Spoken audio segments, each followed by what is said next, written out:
അറബിക്കടലിന്റെ തിരമാലകൾക്ക് ഒരു പ്രത്യേക താളമുണ്ട്. പക്ഷേ ആ താളത്തേക്കാൾ വേഗത്തിൽ വിഴിഞ്ഞത്തിന്റെ മണ്ണിൽ നിന്ന് ഒരു വിസ്മയം ഉദിച്ചുയർന്നു.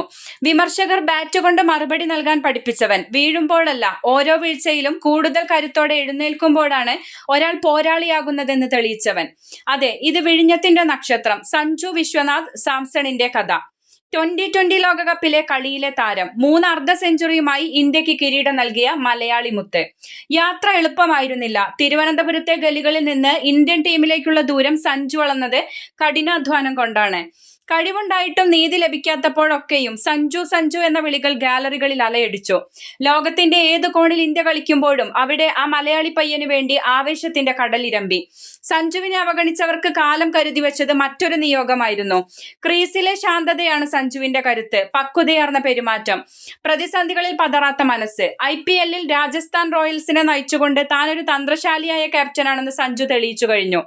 സൂര്യകുമാർ യാദവിനും രോഹിത് ശർമ്മയ്ക്കും ശേഷം ആ കിരീടം സഞ്ജുവിന്റെ തലയിലേക്ക് എത്താൻ അധികം വൈകില്ല എന്ന സൂചനകളാണ് BCCI-ൽ നിന്ന് വരുന്നത്.